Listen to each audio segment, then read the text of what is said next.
Okay, so we're going to make a left right up there. Got it? And we'll turn off of Vermont's Route 100. All right. I see a big factory over there on the right. Yep, but we're going to stay to the left. All right. Got it. And just beyond that curve up ahead, we can park right there near the graveyard.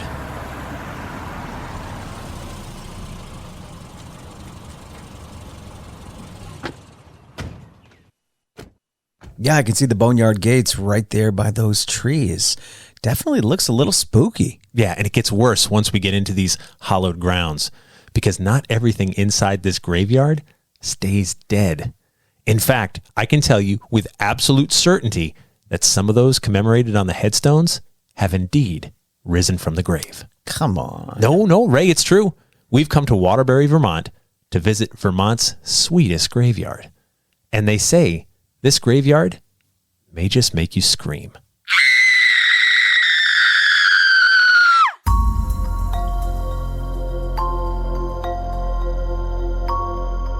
Hey, I'm Jeff Belanger. And I'm Ray Auger. Welcome to episode 304 of the New England Legends podcast. Think of us as your townie buddies. And we appreciate you riding along with us as we explore every strange legend in New England, one story at a time. Whether it's ghosts, monsters, aliens, roadside oddities, or the just plain weird, we want to know about it. So many of our story leads have come from you. So please reach out to us anytime through our website. And remember that great things happen when you share these legends. We'll continue this cemetery safari in Waterbury, Vermont, right after this quick word from this sponsor.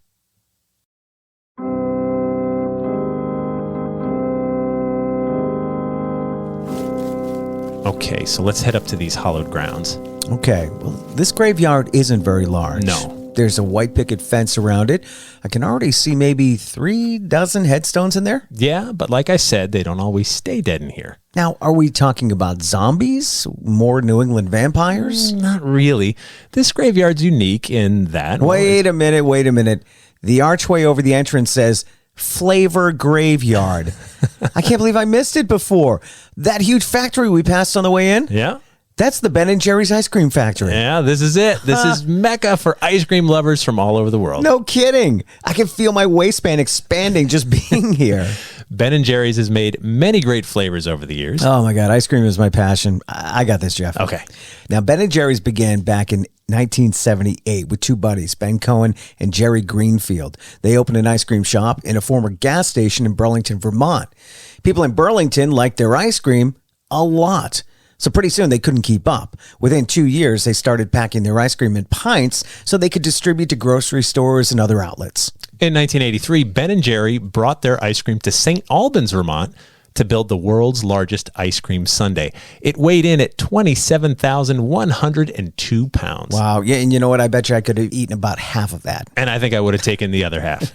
This Waterbury, Vermont factory opened in 1985 and can produce up to 350,000 pints per day.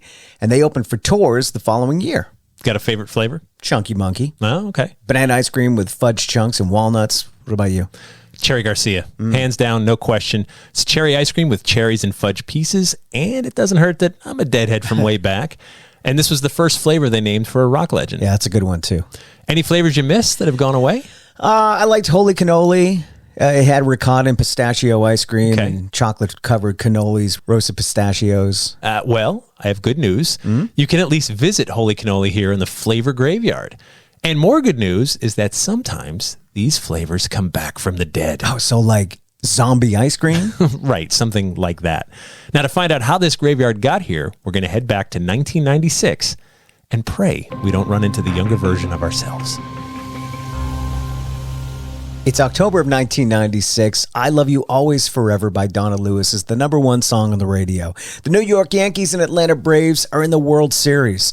The Red Sox missed the playoffs this year, and Bill Clinton is in the White House. But here in Waterbury, Vermont, death is on the minds of Ben & Jerry. It sure is. Ice cream moguls Ben & Jerry launched their website last year, offering virtual licks. Now, not as tasty as the real thing, of course. No, not at all. So anyway, their website is popular. Websites are still a pretty new thing. The search engine Yahoo only launched 2 years ago, and here's Ben & Jerry racking up the clicks with their fun website. What many people don't realize is that since they opened their first ice cream store back in 1978, they've made hundreds of different flavors. Hundreds? Hundreds. I mean, most were short-lived, so Ben & Jerry thought it would be fun to publish a flavor graveyard on their website, and people loved it. They'd post lamentations to their dearly departed flavors, and sometimes, if there was enough interest, Ben & Jerry's brought a flavor back from the dead. Ooh, resurrected. Right. The World Wide Web is changing everything, isn't it? Business and customers get to communicate with each other like never before. It's truly amazing. If a flavor gets enough clicks, then it could lead to more licks. I see what you did there. Meanwhile, as Ben & Jerry's continue to grow in popularity, their Waterbury, Vermont factory is becoming a destination for ice cream lovers. The factory offers tours, scoops, pints, and a place to bring kids and hang out. It's 1997 when construction begins on an actual graveyard on the grounds of this Waterbury factory. And pretty soon, there's a little fence. And the first 4 headstones are erected for the dearly depinted. Now, the first 4 headstones commemorate Dastardly Mash, Economic Crunch, Ethan Allman, and Tuskegee Chunk. The epitaphs are really amazing. They are. Economic Crunch reads, a delightful mash, the flavor we remember for the stock market crash on the 6th of November. The flavor was only available in 1987. The ice cream was vanilla with chocolate-covered almonds, pecans, and walnuts. Rest in pieces. Dastardly Mash had a lot longer life. It featured chocolate ice cream with pecans, almonds, raisins, and chocolate chips. It was around from 1979 to 1991. And the epitaph reads, "Hear the brazen dastardly lies. Some say that raisin caused its demise." Tuskegee Chunk was around from 1989 to 1990. It featured peanut butter ice cream with chocolate chunks. The epitaph reads, "Lost flavor so melted. Who could have foreseen it? Perhaps we misspelt it. Adieu, precious peanut." Years pass and more headstones are erected.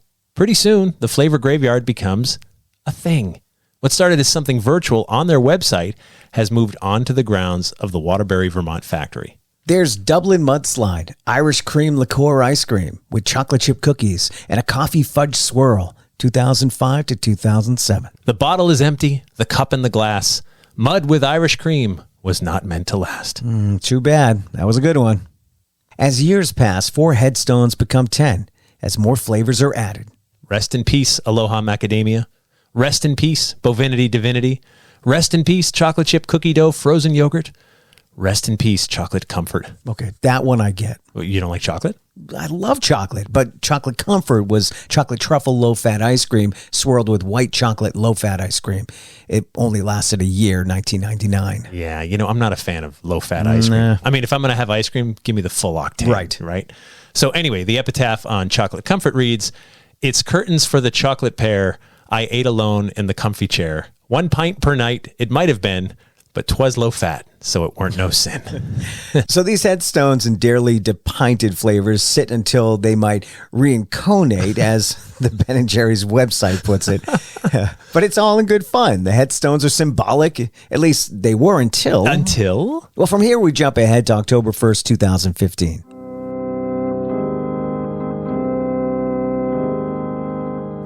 As Ben & Jerry's prepares to add their flavor, What a Cluster, to the graveyard, they up the ante. This time, it's a for-real funeral. A hearse, a casket, pallbearers, mourners, the whole thing. What a Cluster was peanut butter ice cream with caramel cluster pieces, marshmallow swirls, and peanut butter swirls. The flavor was originally called Cluster Fluff, but they changed the name in 2011 to the less risque What a Cluster. A grave is dug, and the epitaph reads, "Gooey marshmallow, caramel, and PB. What a cluster it was, but inevitably, stuff happens. So for better or worse, What a Cluster was trucked away in the hearse." 2011 to 2014. You can watch the funeral on Ben & Jerry's YouTube channel. And that brings us back to today. Okay, so each year, Ben & Jerry's receives thousands of requests to resurrect old flavors. And in 2022, they pulled Dublin Mudslide from the graveyard and brought it back from the dead. So if your flavor has gone away, there's still hope. There's always hope, Ray. Always hope. Ben & Jerry's have made a name for themselves by being unconventional.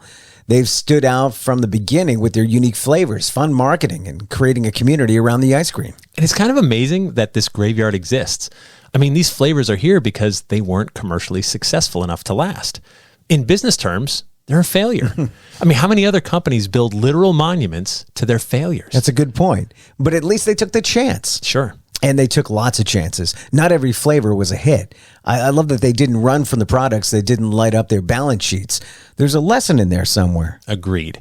And now we're standing in a cemetery that's a testament to that lesson, but also proof that if enough people want it, if enough people believe, even the deceased can rise again. This is clearly a graveyard that will make you scream for ice cream.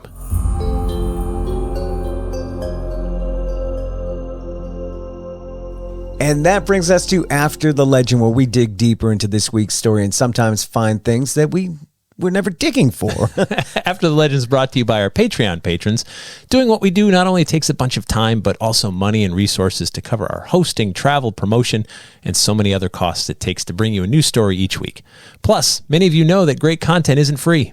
We appreciate those who support us. It's just $3 per month, and for that you get early access to all of our new episodes, plus bonus episodes and content that no one else gets to hear. Just dig your way over to patreon.com/New England Legends to sign up. And if you'd like to see some pictures of the Flavor Graveyard, you can click on the link in our episode description or go to our website and click on podcast 304. Or just go visit. Yeah. And you won't be disappointed. What are the odds you're not going to get ice cream while you're there? Right? 0. All the taste testing, and because if you take the tour, you get the taste test. Yeah, right. And then you can buy it, and you can sit there for hours and just eat ice cream. They have every flavor imaginable. It's in Ben and Jerry's, like, so they really changed the game. Like, it's tough to remember because they've been around most of our lives, right? Well, they put a face to the ice cream, really. But also the flavors weren't just like chocolate, vanilla. Right. Yeah. Like, they were crazy. And now everybody does that. If you look at the ice cream section at any grocery store, there's wacky flavors from Friendlies. We're going to sound like such old guys. You kids today can't imagine. We grew up, it was chocolate, vanilla, and strawberry, and that was good enough, damn it. That's right. Or maybe and sometimes you got all three in one tub. Right. Like, that was it. So when someone was just like, oh, we're going to put chocolate-covered raisins and like cherries, and like, you're just like, what? Mind blown. And it was good. Thank you, Ben and Jerry's. Yeah, and they changed the game, and I love that. But the failures, right? These are failures, and they just put it out there. It's smart. I mean, these guys were beyond their time, I think. Sure. You know, because nobody would ever acknowledge a failure. Nope. Why would you do that? You put it in the past. You bury it, and which they did, but they still made a whole spectacle out of it. And I love that, they can bring these flavors back if they want. They still have the recipes. So speaking of failures from brands, I ate one of these things. I truly witnessed it firsthand. No joke. The McPizza. The McPizza? From McDonald's. I don't remember that. It was around for about 15 minutes. And I think I got the one that they made. I was in a McDonald's. I was with my parents. So I was probably like a late teenager. So this was a long time ago.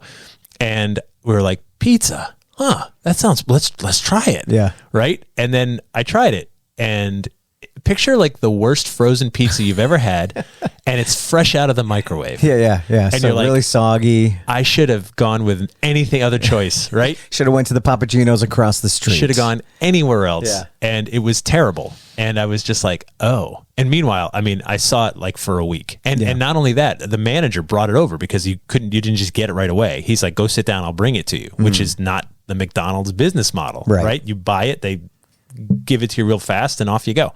So, but anyway, he brings it over and he goes, hey, bon appetit. We had to buy a special oven for this and stuff. And wow, what a waste, right? It was terrible. But you don't see pictures of that on your local McDonald's wall. They're gone. Right. They like, it was They terrible. don't want to brag about it. Lobster. I want to say Lobster was at McDonald's at one time. It still is. In the summers in northern New England, like in Maine. Okay, if the McDonald's is that close to the ocean, sure, I'll give it to them. So Maine McDonald's will sometimes have the a lobster roll, right? But that's probably fresh. Right? It's got to be. Right. If it's only available up in Maine. Yeah. But anyway, so ice cream's an amazing thing. You ever make your own?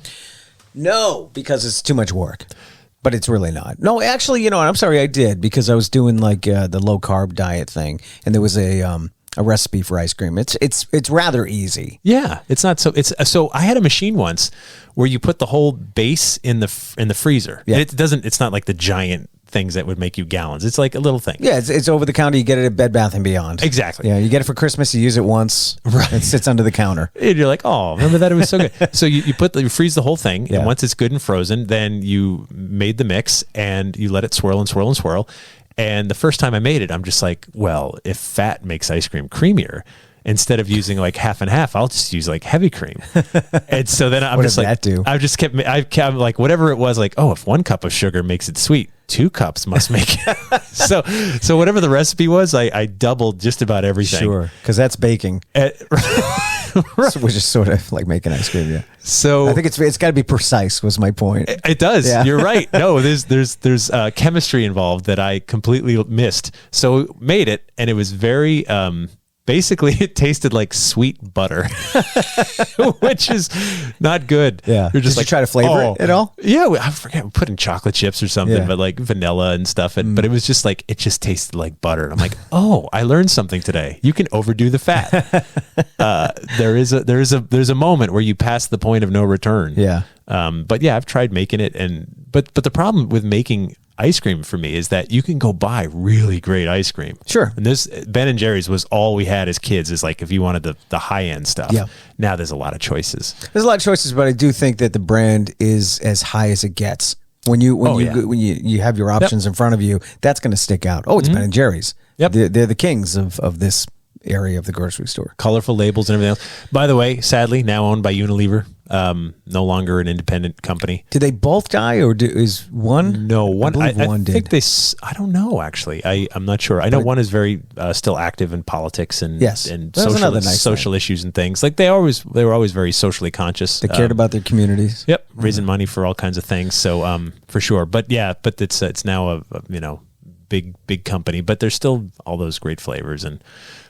It still feels like Ben & Jerry when you go Yeah. there, because it was a few years ago that I went, and I know that somebody else had owned it with a big corporation, Yeah. owned it, but they didn't do much to change it. No, well, it still holds the true heart. if it ain't broke, right? Right. And also too, the other thing that people miss today is that it was always sold in pints, right? So you always bought the pints, and when we were kids, like it was wicked expensive. Yeah.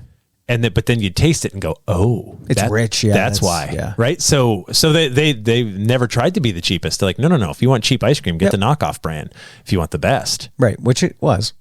had All those flavors. then you'll pay double. Can you find vanilla? I'm sure you can, but I mean, that might be tough to find. Don't know if I've seen Like vanilla. the 3 basic flavors. I don't think they do that. I think their thought is like, go get something else if you want vanilla. Right. If you want something crazy, come to us. The grounds there are beautiful. Yeah. It's just it's nice Big to hang park. out there. Yeah, there's a big park and there's Yeah. the swing sets and for the kids and And the graveyard is amazing, but it's Yeah. not as big as you'd think it it's is. tiny. Yeah. Yeah. But I love that it exists. Oh yeah, absolutely. And so I think, for them being around as long as they have been, I'm surprised there's not as many copycats as far as marketing goes.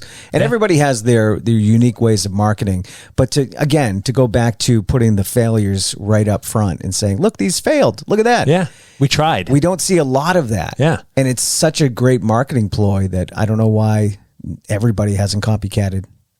And the thing with food too, right? Like, so there's some stuff, some people will love a flavor. It's their favoriteest ever. And you're like, this is gross, right? Raisin? Ew, Yeah. right? And then, I like nothing with raisins. Nope. so something happened along the way to raisins. When we were kids, everybody loved raisins. Yeah, even then I didn't, but I know what you mean. Because But- they came in like every school lunch bag. Raisins somewhere along the way got a dirty rap. In fact, someone was, I think it's the best insult. They're like, oh, you're like the kind of person that brings the potato salad with raisins in it to the barbecue. And you're just like, ew. Yeah. Right? Like, okay, there's certain things I wouldn't put raisins in. But somewhere along the way, whoever was managing the PR for raisins, I think should be fired. It wasn't the PR people for Ben & Jerry's, I'll tell you that. Remember California raisins? Oh, yeah. That was a That hit. whole marketing thing, yeah. I think what- it was after that it went downhill. They were at the height of their game. Just like any band, they're at the height of their career. Yeah, dancing, yeah. They put out one bad song. They got away from the Grapevine song. I think they put out like a single or something. Like, nope, we're done with raisins. You know what? Take it out of the ice cream too. Just play the hits. You had to go make another album. Yeah. Forget it. We're not listening. We're not eating. No more ants on the log. I don't just the peanut butter on the celery and that's it. We're not doing any more of that. But anyway, hey, we do have a mea culpa this week. Okay. In episode 302, New Haven's controversial first hamburger, we did crack a joke that there are songs about burgers and cheeseburgers, but none about quiche. And an alert listener named Skip Zinsmeister sent us an email to remind us that in 1980, the B-52s, Love Shack, right, released a song called Quiche Lorraine on their Wild Planet album. Skip, we stand corrected. I wonder if Skip knew that or looked it up. I maybe he's a B-52s fan. Maybe. And that's amazing, though, that he knew that. And I love that he emailed us about it. And here we are, mea culpa, we were wrong. Thanks, Skip. There is a song about quiche. Who knew? Thank you. Skip knew. Skip knew. Thank you for keeping us honest. I appreciate it. That's fantastic. Yeah. I love talking to the listeners. Yeah. I was going to call them fans, but that's a little smug of me. No, I like that people, our fellow townies, right? I love that the people that listen to us, and when we get something wrong, we often get it pointed out to us, and yeah, that's for sure. And we will post corrections and stuff on the website when that happens. But yeah, I just put a batch of T-shirts out again, second batch. Nice. Been about a dozen each time. Yeah, with more people interested every time. So we're one day breaking even, so I might have to go up on the price though. We're going to be the Ben and Jerry's of podcast merch. We got to step up our merch game. What if we made the vault more dark, because they have the graveyard? Paint I think it? we're celebrating these old episodes. What if we're that one was so bad? Oh, let's rip it apart. We could take the ones with the least downloads, yes, and be like, we'll never speak of this one again. Nobody liked it. Yeah. Oh, that's a good idea. We should get with the Ben and Jerry's people, the marketing department, and then retire them so you can't hear them. Oh, retire. That's a good idea. Do a graveyard. All right. Thank you, Ben and Jerry's. We're gonna proudly rip you off.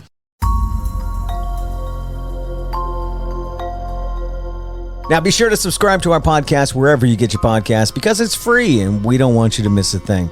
Now, other ways you can help, you can post a review for us on Apple Podcasts, or you can tell a friend or two about the show. It's how we grow this community. The more people listening, the more people who share the weird stories you love. And would like to thank our Patreon patrons. Thank you so much to our sponsors. And our theme music is by John Judd. Until next time, remember, the bizarre is closer than you think.